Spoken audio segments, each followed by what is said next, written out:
नमस्कार, आप देख रहे हैं जवाब तो देना पड़ेगा और मैं हूं आपके साथ दीपिका सिंघल।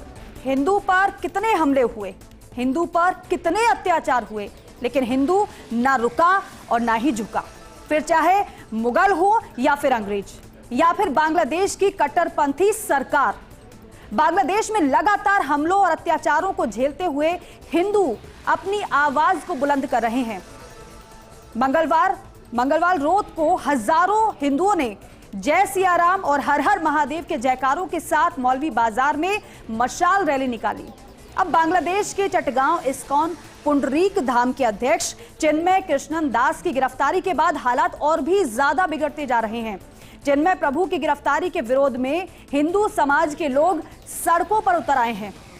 बांग्लादेश में बढ़ते अत्याचार को देखकर लग रहा है कि जैसे मोहम्मद यूनुस, क्या तुम्हें बांग्लादेश में हिंदुओं की हत्या के लिए नोबेल मिला था?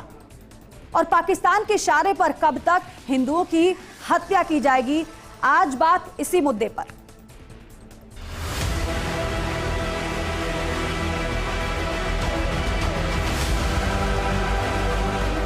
इस वक्त मानवाधिकार का जो हनन हो रहा है, इसके लिए जो खड़े हैं वो संत को कैद करना कहाँ का न्याय है?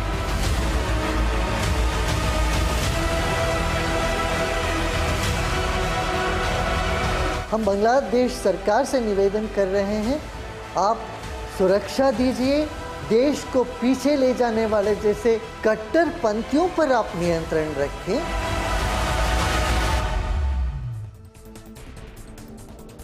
तो देखिए, बांग्लादेश में हिंदू अनसेफ है, लेकिन सवाल है कि आखिर क्यों लगातार हिंदुओं पर हमले किए जा रहे हैं? और अगर हमले किए जा रहे हैं तो क्या हिंदू एकजुट नहीं होंगे? क्या सनातनियों के खिलाफ बांग्लादेश में बाकायदा साजिश रची जा रही है और उसी साजिश के तहत ये हमले किए जा रहे हैं? खास मुद्दे पर खास चर्चा के लिए हमारे साथ खास मेहमान जुड़ रहे हैं। सबसे पहले परिचय आप सभी से करवा देते हैं। शैलेश गुर्जर जी भारतीय जनता पार्टी के प्रवक्ता हैं, आपका बहुत स्वागत है शैलेश जी।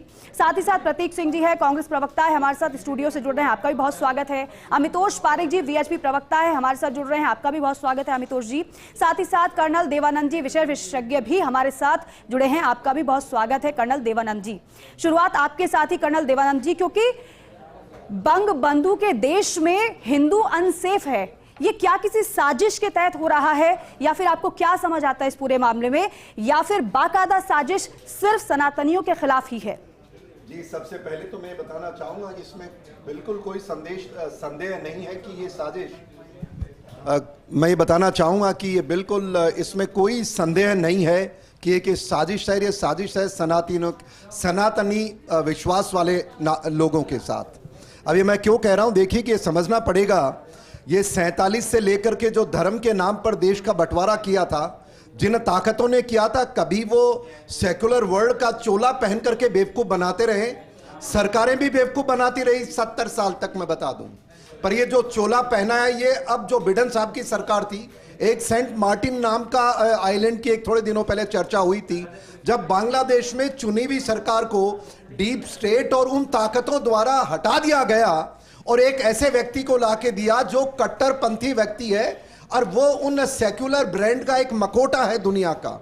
और उनको मेरे ख्याल से बिल्कुल साफ दिशा निर्देश दिए गए थे कि आपने क्या क्या काम करने हैं। उसमें पहला काम ये था कि जो सेंट मार्टिन जो आइलैंड था, जो आप नहीं दे पाए थे पुरानी सरकार, जो डीप स्टेट अमेरिका का हो, अंतरराष्ट्रीय, ये जो एक तरह से जो लोग बाग पूरे इस फसाड की जड़ें, उनका मकसद था कि यहां पर एक क्रिश्चियन कंट्री, भारत का कुछ हिस्सा, बांग्लादेश का सेंट मार्टिन और बर्मा का इलाका बनाने का एक इरादा था। मैं ये मानता हूं। दूसरी बात क्या है कि देखिए, जिस प्रकार से 47 के कुछ एजेंडे थे, मैं अगर आपको 2001 सेंसस की या 2000 कुछ सेंसस की बात करूं, 33% वहां के नागरिक हिंदू होते थे, जो सनातनी होते थे।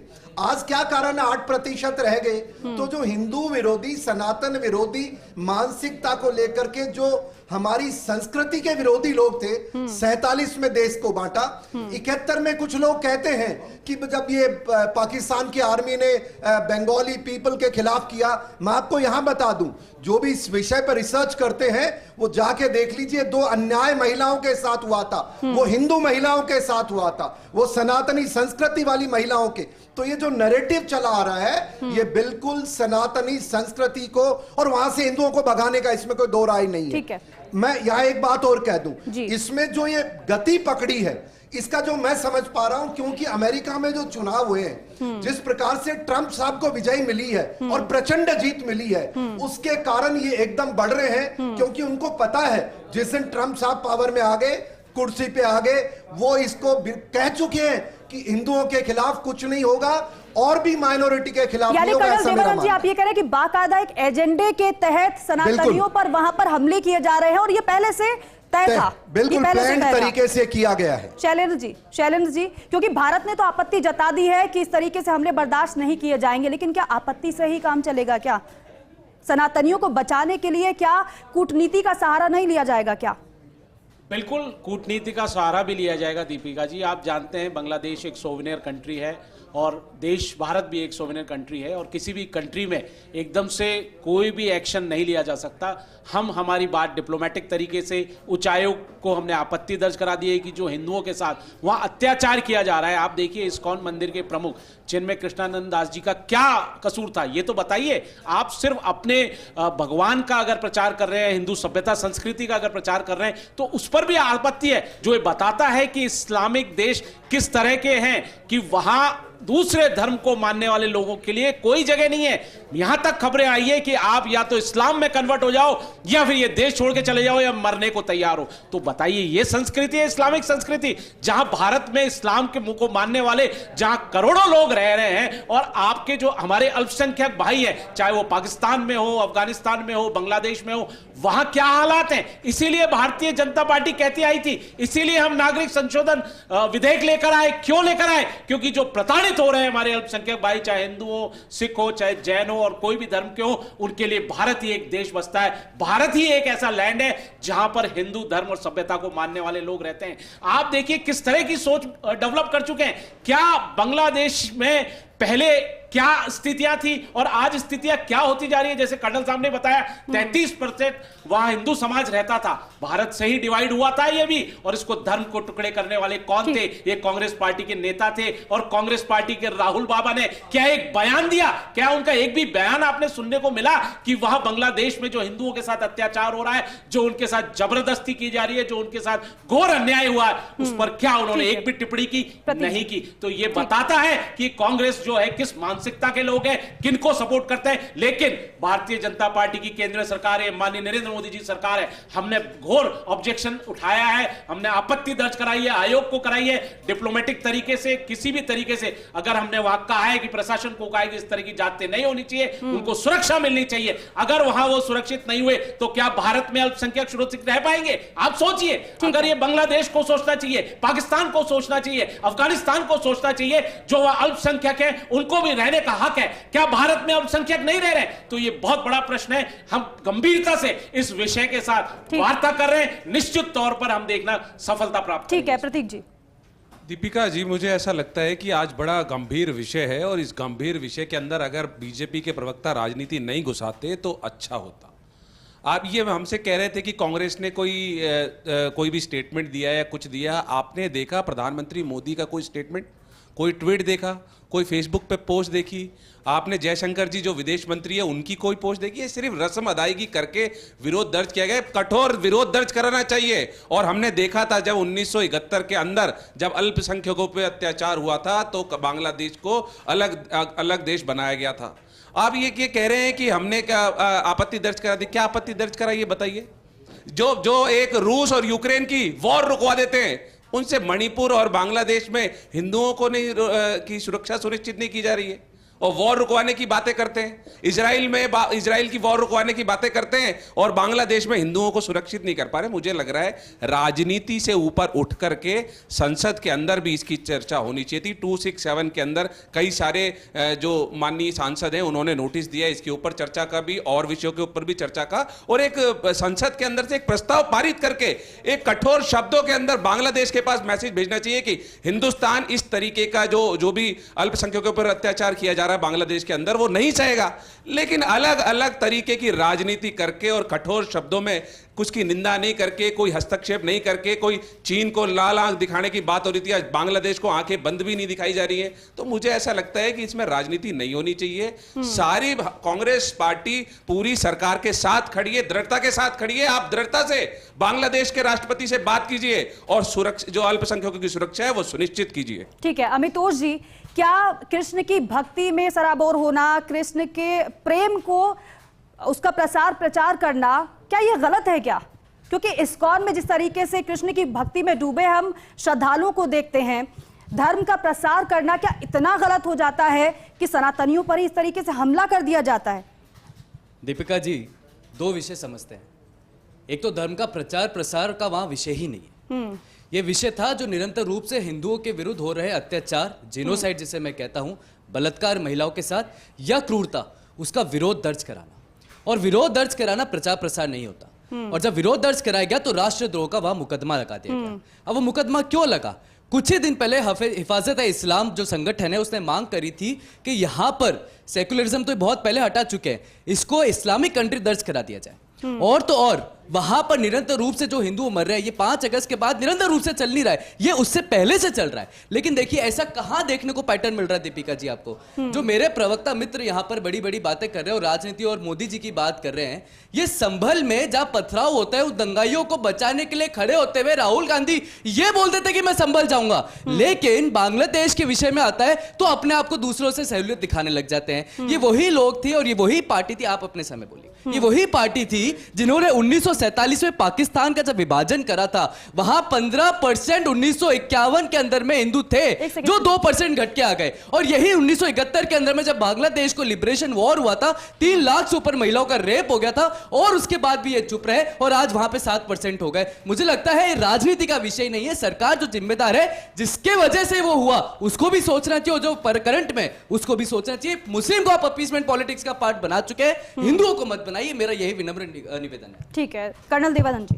जी, मेरा ये मानना है कि इन तीनों मेरे साथियों की बात सुनने के बाद मैं एक चीज पे बिल्कुल क्लियर हूं, मेरा व्यू क्लियर है। वो ये है कि देखिए सनातनियों के साथ जो ये अन्याय हो रहा है, और ये अन्याय इसलिए हो रहा है क्योंकि 47 के अंदर जो सनातन विरोधी ताकतें थी भारत में वो सफल हो गई, और सफल भी इस कदर हुई कि लाखों की संख्या में हत्याएं हुई, घर से बेघर हुए, देश के टुकड़े हुए, और उसकी आज तक कोई जांच नहीं हुई है। ये बातें कोई भी कुछ भी कर ले, मैं ये मानता हूं आज एटलीस्ट आज देश को ये करने की जरूरत है कि जिन लोगों ने ये बांटा और जो ये मानसिकता लेकर के आज भी चली आ रही है, इसका डीप एनालिसिस करते हुए पहले उन ताकतों को एक्सपोज कीजिए। और दूसरी बात, अब ये कुछ साथी कह रहे हैं कि वो सरकार ये करे, इसने, अरे भाई बात सुनिए, अगर वहां पर हिंदुओं के खिलाफ हो रहा है तो मैं किसी व्यक्तिगत चर्चा में नहीं जा रहा हूं।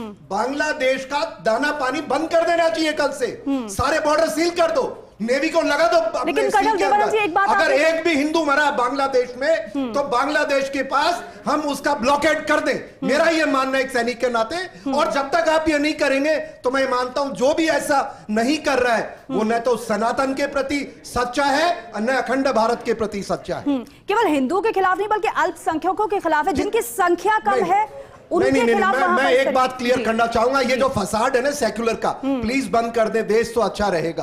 अरे कहां है हत्याएं? तो हिंदुओं की हो रही है, हिंदू हत्याएं सनातन, कौन से क्रिश्चियन को मारा वहां बताएं? तो ये फसाड बंद करें please. It's a very clear cut case of Hindu genocide in Bangladesh. तो देवानंद जी एक और सवाल ये है कि आप ये कह रहे हैं कि किसी के कहने पर, किसी के निर्देश पर हो रहा है, तो आप ये बताने की कोशिश कर रहे हैं कि सिर्फ बांग्लादेश में जिस तरीके से हालात बने हुए हैं, ये किसी के कहने पर या फिर पूरी तरीके से प्लानिंग के साथ ऐसा हो रहा है? बहुत सही कहा। देखिए प्लानिंग मैं कह रहा हूं ना, इट्स अ लॉन्ग प्लानिंग 47 से चली आ रही है, और किस प्रकार से 70-80 वर्षों तक उन ताकतों को पनपाया गया। और जब देखा कि यहां पर बांग्लादेश के अंदर ये जिस तरह की डेमोक्रेसी आई, भारत के समर्थन वाली सरकार आई, तो जो डीप स्टेट जिसका मैं जिक्र करता हूं उसमें बहुत सारी दुनिया की ताकतें हैं, और भारत के अंदर भी भारत के दुश्मन बैठे हैं, वो भी उनके साथ हैं। विभिन्न प्रकार के पाखंड चलाकर, दूसरे नाम ला करके वो उनका समर्थन करते रहे। और ये अभी जैसे मैंने बताया बढ़ा क्यों है? बढ़ा इसलिए है क्योंकि वहां पर चुनी हुई सरकार को हटाया, हटाने वाला डीप स्टेट, हटाने वाला अमेरिका, पीछे यूके, भारत के भी बहुत सारी राजनीतिक व्यक्ति चाहते थे, लड्डू फूट रहे थे कि अच्छा हुआ अब ये सरकार बदल गई और अब हम वहां हमारा आंकड़ा सेट करेंगे। पर सौभाग्य हो मैं अमेरिकन नागरिकों का और भारत के नागरिकों का भी, आज महाराष्ट्र में दिखा दिया क्लियर कट कि भाई कोई ये सेक्युलर का ब्रांड का जो डमरू है नहीं चलेगा। और मैं तो कह रहा हूं भारत सरकार को, लगाइए नेवल ब्लॉकेड, लगाइए लैंड ब्लॉकेड, कहां जाता है। और अगर उनकी सरकार नागरिकों को जो हमारे हिंदू हैं उनको नहीं बचा सकती तो मैं कहता हूं ब्लॉकेड जस्टिफाइड है। प्रतीक जी, सख्त एक्शन की यहां पर दरकार है। और दूसरी बात, आप कुछ कहना चाह रहे थे? देखिए, मैं ये कह रहा था कि बार बार मैंने बोला था कि इसके अंदर राजनीति मत घुसेड़िए, लेकिन बीजेपी के जो दूसरे प्रवक्ता हैं जो आपने आज विषय विशेषज्ञ बना दिए, वो बार बार उसके अंदर राजनीति लेकर आ रहे हैं। मैंने अभी अभी बोला कि क्यों नहीं मोदी जी फोन करते, जब वो ट्रंप को बधाई देने के लिए फोन कर सकते हैं, क्यों नहीं फोन करते, क्यों नहीं बांग्लादेश के राष्ट्रपति को फोन करते, क्यों नहीं जयशंकर वहां पे कब फोन किया, कब फोन किया, आज फोन किया, कल फोन किया, कब फोन किया बताइए। अरे कर लिया, फोन कर लिया, लाल दिखा रहे थे, लाल दिखा रहे थे, वो बांग्लादेश को कुछ नहीं कर पा रहे। बताइए पहले ये बताओ 47 में मानसिकता को आपने दबाया क्यों नहीं? कर्नल साहब, चलिए आपसे पूछ लेता हूं, 47 में अगर टुकड़े हुए तो सरदार पटेल ने क्यों एक्सेप्ट किया? अरे क्या अगर टुकड़े हुए तो श्यामा प्रसाद ने क्यों एक्सेप्ट किया? श्यामा प्रसाद मुखर्जी बंगाल के अंदर सरकार नहीं चला रहे थे क्या? बताइए नहीं चला रहे थे क्या सरकार? क्या अरे 47 से पहले जो सरकार चल रही थी, नहीं मेरे बीच में बोला, मेरे बीच में बोला गया, मैं ये मेरे बीच में बोला गया, उन्होंने 47 का बात किया, तो मैं 10 सेकंड की बात करूंगा। 10 सेकंड। आप ये बता दीजिए, श्यामा प्रसाद मुखर्जी मुस्लिम लीग के साथ मिलकर के क्या बंगाल में सरकार नहीं चला रहे थे आजादी से पहले? अगर मैं गलत कह रहा हूं तो बता दीजिए। क्या 1947 में अगर कोई ताकतें थी तो सरदार पटेल और श्यामा प्रसाद मुखर्जी ने क्यों एक्सेप्ट किया? तो आप ये अकेले गाली कांग्रेस पार्टी नहीं, सरदार पटेल, श्यामा प्रसाद मुखर्जी, अम्बेडकर सबको गालियां दे रहे। और जो बीजेपी के दो प्रवक्ता आपने आज बुलाए, मेरी कृपा है आपसे बोल रहा हूं, एक बुलाया कीजिए। दीपिका जी देखिए, जिन सरदार पटेल का जिक्र कर रहे थे, मैं एक मिनट सर, एक मिनट बात कंप्लीट कर लेता हूं। जिन सरदार पटेल का जिक्र कर रहे थे वही सरदार पटेल थे जिनको 12 से मेरे ख्याल से कितने प्रतीक जी 13 वोट आई होंगे। और एक यार कांग्रेस वही सरदार पटेल थे जिन्होंने सोमनाथ के लिए बोला था और आपने उसका विरोध किया था। सुनिए, ये दोगला सेक्युलरिज्म है ना, आप अपने घर तक अब देखिए अभी का देखिए प्रतीक जी, सुनिए, आपको पता है वहां पर बांग्लादेश में दीपिका जी जिस वकील ने उस प्रीस्ट का जो इस्कॉन के पुजारी जिसका समर्थन करने के लिए पक्ष के लिए खड़ा हुआ था, सैफुल इस्लाम, उसको भी मार दिया भारत सरकार ने। बताइए अमित जी, क्या बताइए आप सिर्फ राजनीति मत खेलिए, हिंदू के नाम पे क्या कदम उठाएंगे बताइए। एक सेकंड देखिए, चलन जी, भारत की केंद्र सरकार, माननीय प्रधानमंत्री नरेंद्र मोदी जी की सरकार ने, एनडीए की सरकार ने, हमारे माननीय विदेश राज्य मंत्री जी ने वहां बात करी है, बांग्लादेश उच्चायुक्त से बात करिए और हम गंभीरता से इस मुद्दे को ले रहे हैं। लेकिन ये कांग्रेस पार्टी वाले किस तरह से चिल्ला रहे हैं, जो बताते हैं कि कभी ये शरीयत को संविधान से ऊपर मानते थे, आज ये बात कर रहे हैं देश के। अरे क्या बात करोगे? चुप रहिए, चुप रहिए। ये तुष्टीकरण करने वाले, अरे मुस्लिम लीग के साथ करने वाले, ये शरिया को फॉलो करने वाले, ये कभी भारत के नहीं हो सकते। कांग्रेस पार्टी ने इस भारत के टुकड़े के धर्म के आधार पर आज मानसिक को तैयार हो रहे, एक शब्द नहीं निकल रहा। कितना जबरदस्त दावा हो रहा है कि हमारी कट्टर इस्लामिक शरिया को मानने वाले लोगों पे कैसे भारत आप शैलन जी एक सेकंड कांग्रेस पार्टी का दर्द तो समझिए, ठीक है, संविधान से ऊपर शरिया को मानने वाले इनके भाई बंद किस तरह का अत्याचार कर रहे हैं। शैलन जी एक सेकंड, कांग्रेस पार्टी के दर्द से पहले जरा उन लोगों का दर्द समझ लेते हैं जो वहां पर परेशान है, जिन पर हमले हो रहे हैं। पार्टी उस दर्द को नहीं समझ रही। हम यही तो कह रहे हैं कि जो अल्पसंख्यक तो बोला क्या कार्रवाई की, बताइए उस पर आवाज नहीं जा रही थी। सारे प्रवक्ता बीजेपी के बुला लिए आपने, कैसे क्या बोला बताइए? क्या रेप किया जा रहा है, यहाँ तक कहा जा रहा है कि अगर आपने इस्लाम कबूल नहीं किया तो आपको मार दिया जाएगा। अरे तो बताइए अटैक कीजिए ना, आज इस आर्मी लेके जाइए ना, ये क्यों चुप शरियत बैठे? फॉलोवर्स, क्यों एक ये मिनट नहीं वक्फ होते? बोर्ड के फॉलोवर्स, ये वक्फ बोर्ड को ताकत देने वाले या तुष्टीकरण करने वाले, ये सांप्रदायिक जी आप जिन्होंने कहीं का देश कहीं के जा रहे धर्म के हैं, आधार पर टुकड़े कर आप दिए, कहीं का ये क्या कहीं जा बहस रहे करेंगे? हैं भाई, कहीं का कहीं श्यामा नहीं प्रसाद जाइए। मुखर्जी मौजूदा किसके साथ मुद्दे पर सरकार आइए। चला रहे थे? एक सेकंड, शैलेंद्र जी अगर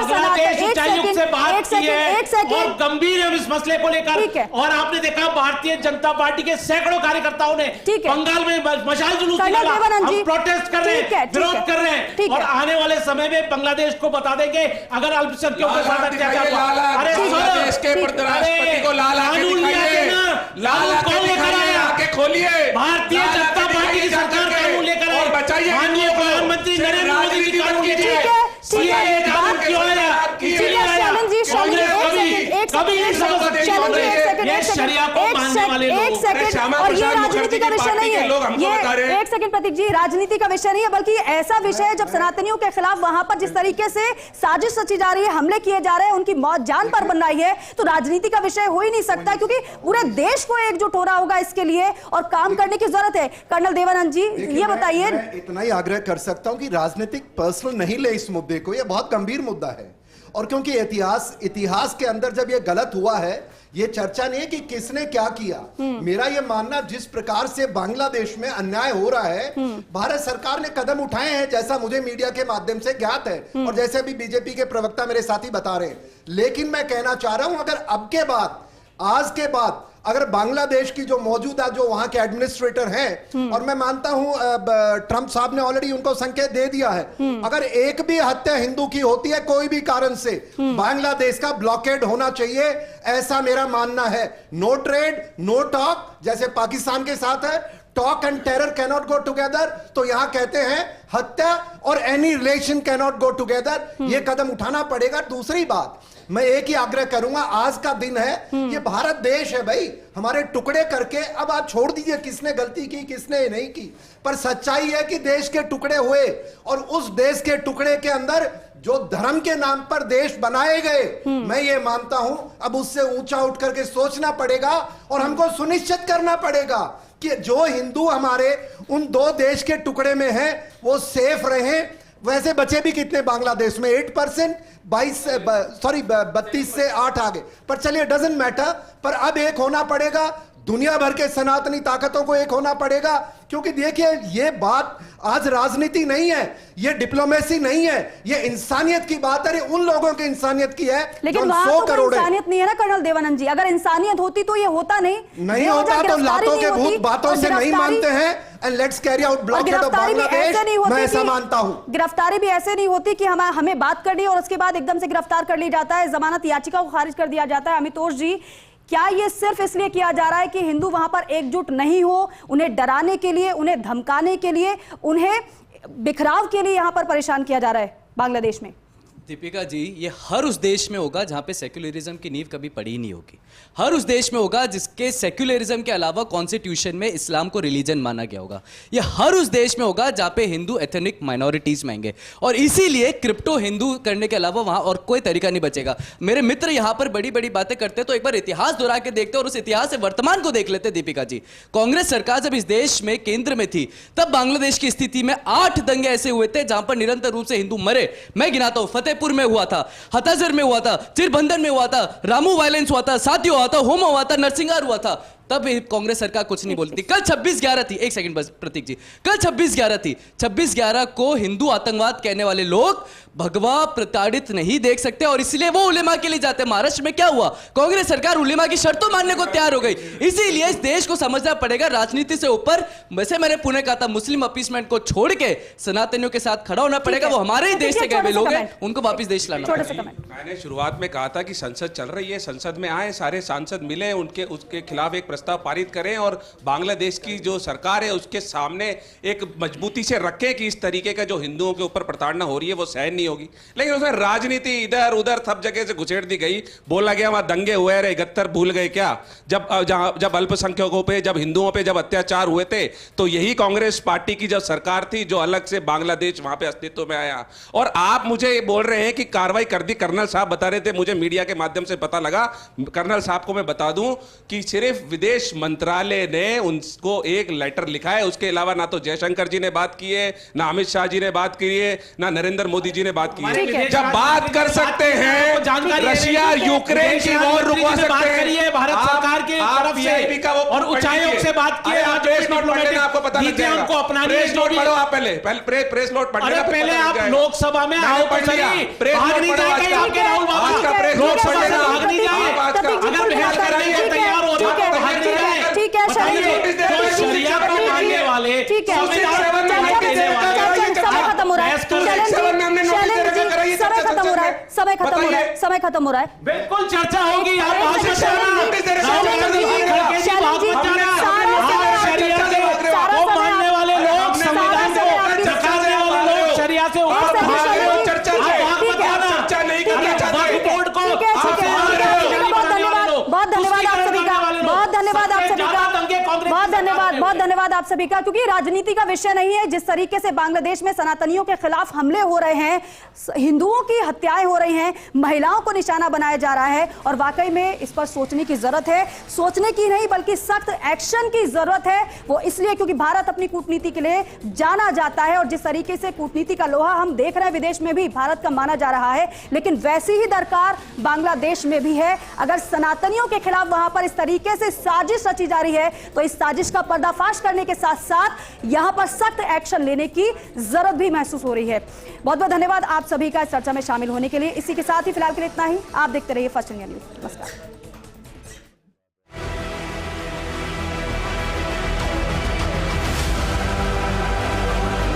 इस वक्त मानवाधिकार का जो हनन हो रहा है, इसके लिए जो खड़े हैं वो संत को कैद करना कहाँ का न्याय है?